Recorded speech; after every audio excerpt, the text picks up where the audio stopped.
Hello, everyone, and welcome back. Today we are looking at the Bradbury class. Now, this is another class that I had found on the um, oh, Advanced Bureau Design or Advanced Design Bureau website. And going through, I did find a few different versions or looks of the ship itself. So we're going to start here. We have the fandom. So the Bradbury class listed by the fandom was a type of heavy frigate in service in the Federation in the late 24th century. The design of the Bradbury shared several aspects as the later Intrepid class. The ship was equipped with a torpedo pod that was connected to the dorsal side of the engineering section and overlooked the saucer section. The pod contained 5 torpedo launchers, 3 facing forward and 2 aft. The class was also capable of entering a planetary atmosphere and landing on the surface. Now, this comes from the Ship Recognition Manual, Volume 1, Ships of Starfleet. The prototype USS Bradbury was launched in 2362, and many other vessels of the class entered service throughout the 2360s and 2370s, with many serving during the Dominion War. Now, again, this comes from the Dominion War source book, Fires of Armageddon, and the like. So that's what we really get here. We have an interesting design here from the fandom. I don't know if I can bring that up a little bit better. It's got a little bit of the Voyager look to it. The big old, actually, the top part looks like it would be a shared pod that would have been used on the uh, my mind is failing me here at the moment. Um, Not the Galaxy class, but its sister ship there. Um, and it's going to just escape me until after we're done with the video. But that same thread there.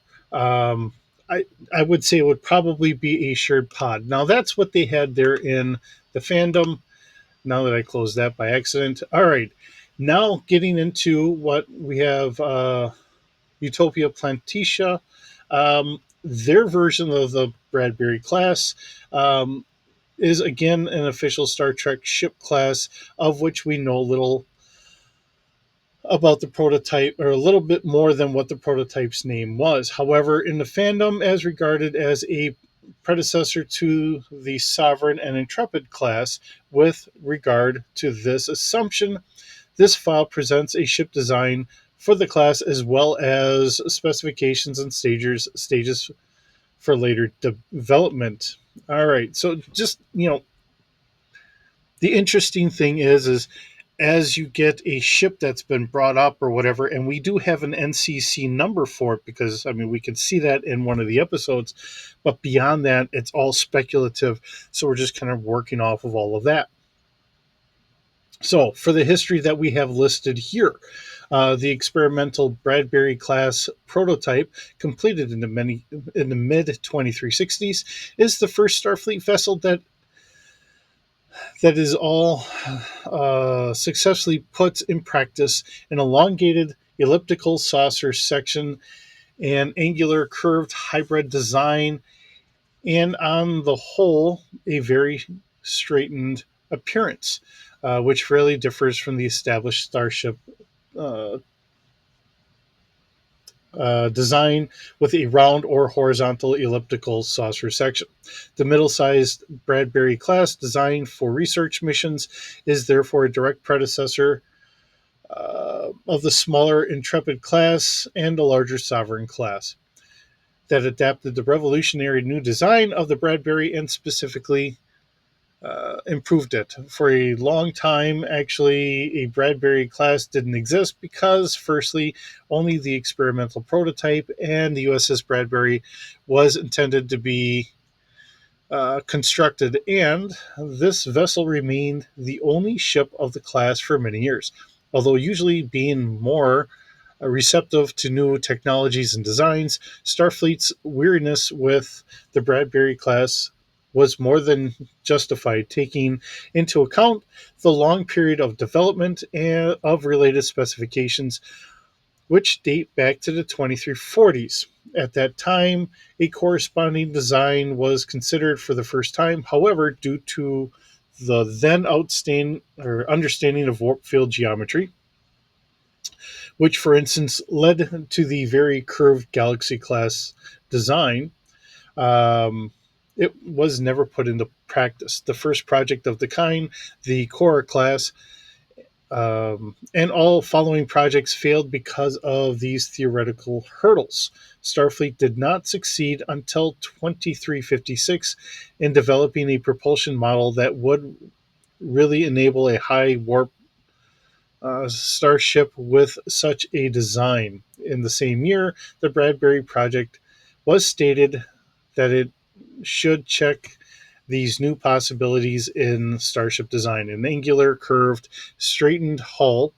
The model showed that this would result in numerous advantages, for instance, an increased propulsion efficiency and therefore a maximum speed beyond warp 9.6. And indeed, the USS Bradbury, constructed from 2359 through 2366, and the Utopia Planitia fleet yards could more than fulfill the expectations.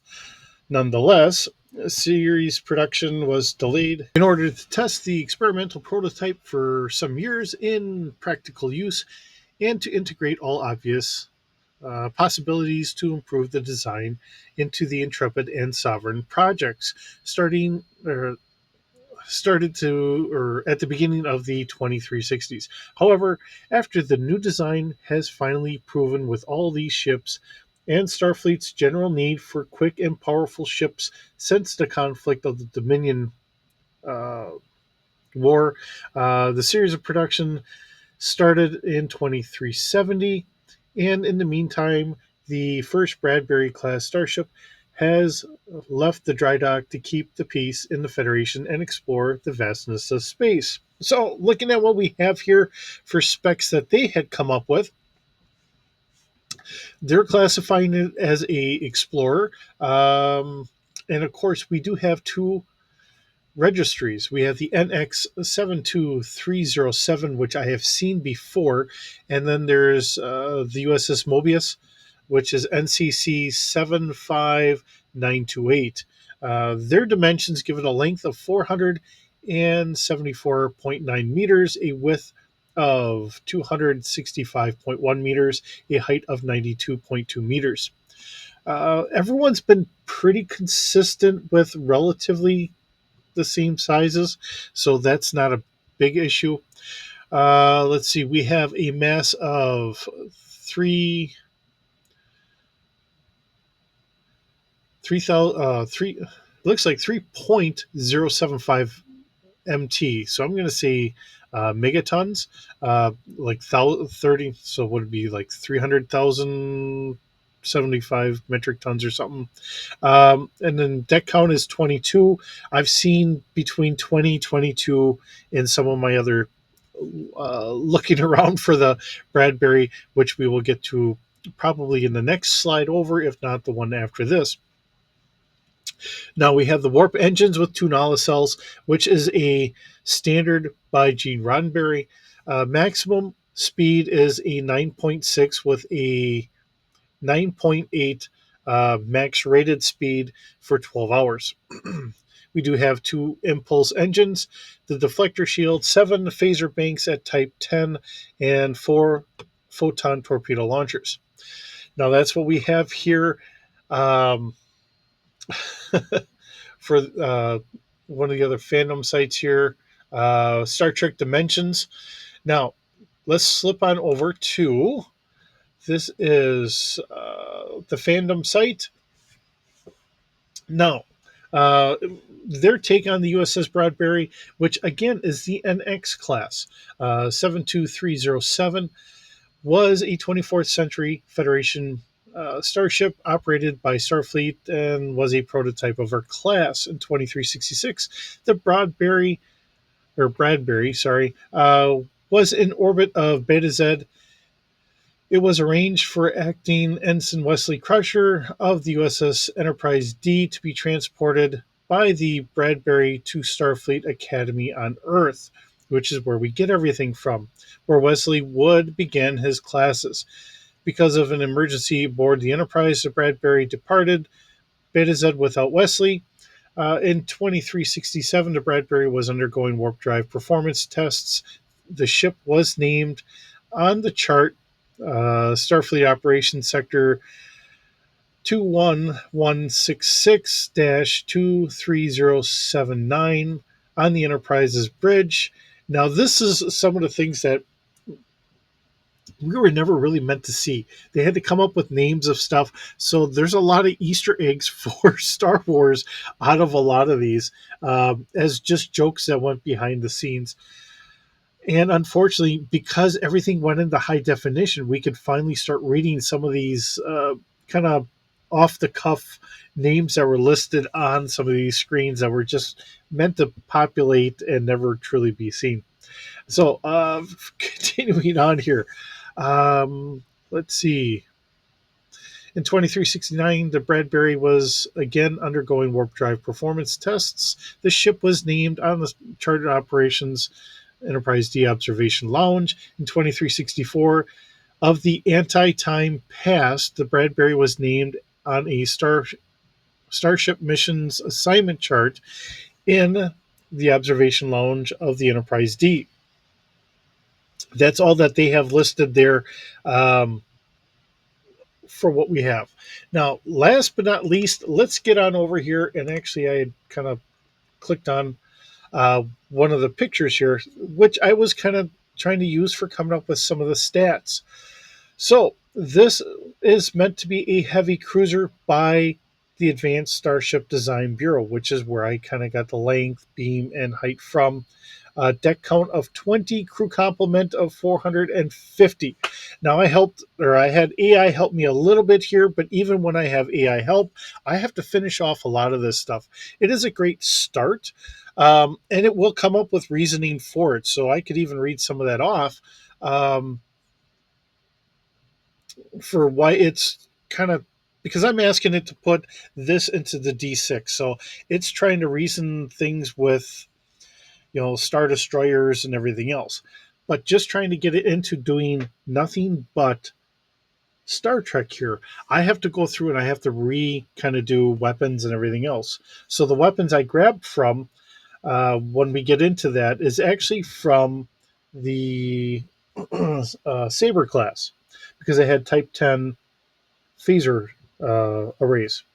So adding that into that context, you understand where I'm getting some of this stuff from. Now, uh, I took this as a list and asked AI to kind of help me out here as we get going. This is the design that they had come up with on the Design Bureau. It's an interesting take, and depending on how you want to look at it, let's see, we do look like we have a primary shuttle bay and possibly two other shuttle bays underneath in the one picture. The aft view almost looks like this could be shuttle bays down here, but I could be completely wrong here. Um, I don't have a huge shuttle count on board this ship. It is a smaller count. And looking at the engines as they integrate almost quite intimately into our um, lower engineering sections here. It's Yeah, I mean, it almost integrates into one big piece of its own. So, how this all works out, and we can see the the buzzard collectors and the nose of the starship itself. So everything's kind of merging in with new design concepts, which is wonderful. I mean, getting a different look and new design concepts is wonderful. Okay, so we already had this one up, but I will try and get this up again if she's willing to let me. All right, and this goes through everything. The bridge, arboretum, shuttle bays, all of that is really kind of nicely done. They put a lot of time and effort on Advanced Design Bureau to come up with this for their own take on this ship. And of course, there's Bradbury himself in the background on the on the patch, and he's one of the project people that had worked on some of the Star Trek stuff, which they named the ship after. Then we have a nice side view, a simpler view of the ship, and then we get into the bridge basic layout. More the common layout that we would typically see, getting back to the good old original Star Trek era of doing things. And as you can see, we have a nice gallery here of all the different views that they had done. And their team that had come up with this really deserve a lot of credit for doing all this wonderful work. Looking at the shuttle base now, I didn't look at any of this prior because I've got what, 6 shuttlecraft and 2 work bees on the ship. So I think looking at the shuttle bays themselves, I think that still kind of works because we can have 4 shuttles here, and then these could just be small little work bee sections, or the work bees could just be stationed in between here. Um, or actually, this might just be looking at it. This is the shuttle bay, so that's just windows looking out over it. Okay, I'm wrong. Still, I'm not giving it a lot of shuttles to try and figure out how to house. Oops. And again, I mean, it's nice seeing the pictures, kind of like when we're doing our GI Joe. They have all the pictures of everything there that we can just get a good feel of what we're really looking at, and the time that they spent. And I'm gonna guess that they did this in a 3D model. So here we have enough room for sure 2 shuttles here. Like I said, I think we could get maybe 6 shuttles in here and 2 work bees. Now the work bees typically on some of the other ships that I've seen, they have a different kind of docking bay for the work bees. Um, and there's some of the things that we don't typically get to see a lot in these shuttle bays. Typically, we get to see a lot of the work bees, say like at the dry docks or what have you. But when you're out in space and you need to do the exterior work, they'll bring the work bees out to try and help work on the ship externally with them at that time. So they're not a greatly needed spot for them in that regard. And we have this nice big phaser array as we see it shooting off at something. And we have one more after this. All right. As it's leaving a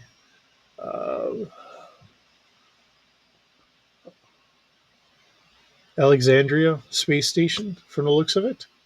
So, all right. Now, a shout out to the design by Mike, support by Frederick, 3D model by Kenny Mitchell, and side view and emblem by Chris. Here, all of the uh, Advanced Design Bureau personnel. It's really a good looking ship. With this, let's get on over to our stats and see how well I've done. And you guys can comment whether I did okay or if I murdered the ship, and we'll go from there. All right, so I have not gotten a picture in here yet, but we will be getting one in shortly. Now, again, this is because I didn't edit this as good as I should have. So we see the New Republic because of asking AI. So, um,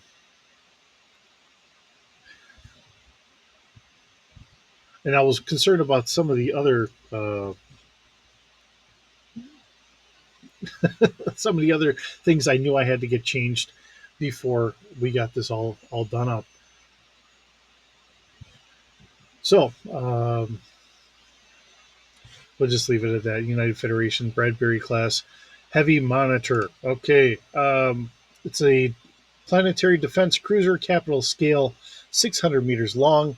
Let's see, a crew of 450, which is one of the things I had seen. So, giving it a skeleton crew of 45. Normally, when I do that, I take a 10% of that Just trying to figure out, okay, can we operate it with a small crew of whatever? In this case, it's going to be about 45 people to try and keep things up and running, but it will be a little difficult and gives them a plus 10 to all difficulty rolls.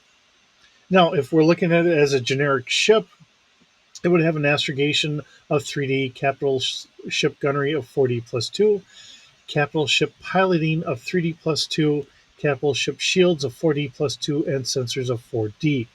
Now, the AI thought it should have about 300 passengers, probably troops or other personnel. Now, I'll leave that in here. For a scientific ship, I can easily see having extra scientific personnel as well as carrying extra troops for um, trying to get people from back and forth from one starbase to another as they're going on leave, and they can kind of piggyback on one ship to another to get to where they need to go. So I left it in for there. Now, the cargo capacity that the AI came up with was much lower than what the Advanced Starship Design Bureau had. So they had 19,000 metric tons. That's what I have this at. That's the reasoning behind it. Okay. Consumables, roughly about 1 year. Cost, this is a nice thing about the AI. Given an estimated cost of 85 million credits in the Star Wars universe, or if someone was trying to pay uh, Imperial credits for it or whatever. Now, going off of that, because this is not something we typically see in a Star Trek universe, how many bars of latinum or whatever else, if it was available for sale to someone else later on, you would have to come up with that on your own. We don't typically see that, but because it was created by the AI, I left it in there just for fun.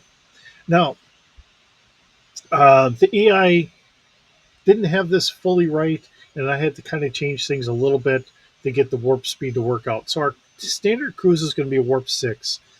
Our maximum speed or max warp speed would be a 9.6, and our max rated is 9.8 for 12 hours. Um, so transferring it into like a D6, if you wanted to run it along with all the other um, Star Wars ships or whatever, it would have a times 2 hyperdrive multiplier with a backup of times 12, which is some of the same things I've been doing in the background on some of mine. You've seen it there. I usually don't shout it out because usually we're looking at this just being in a Star Trek sense. Of course, we're going to have our nav computer. The maneuverability is a 3D, or is a 0D, I should say, a space speed of 3. Um, the AI actually suggested a hull of 6D, which for a lot of the other ships that we've been dealing with in the Star Trek sense, that would be a little on the high side. So I dropped it down to a 4D. In our shields, I left that alone at a 3D plus 2. So you get an idea where things are kind of coming from. And the sensors, keeping it in line with everything else.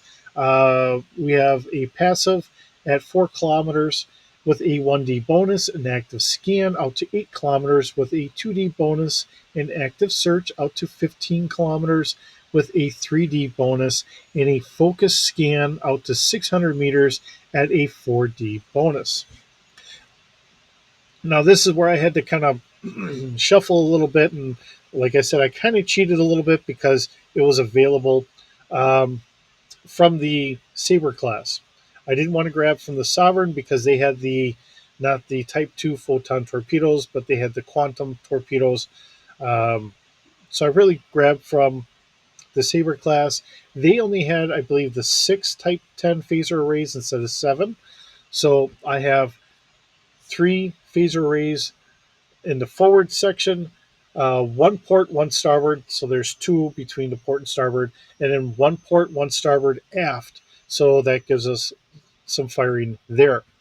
Let's see. And of course, it's all going to be crewed from our chief security officer on the bridge.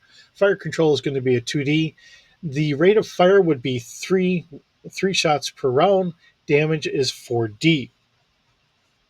We have two photon torpedo launchers, one forward, one aft. Now, I think some of them had said four, so if you wanted to have the four, go ahead. Otherwise, I just left it as the two. Fire control is 2D plus 2, has a spread of 10 and damage of 4D. Keeping the same um, same amount of torpedoes or whatever on board the Bradbury as what we did on the Sabre class.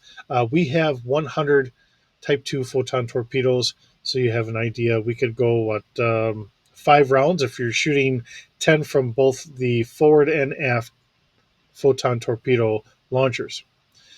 Let's see. We also have two class Delta tractor beams, one forward, one aft, with a strength of 4D plus 2.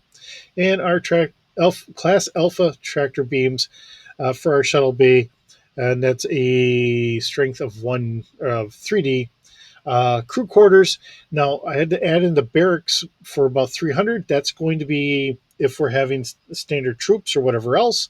Some of it might be just lower ranked crew members, but then we have basic for 400.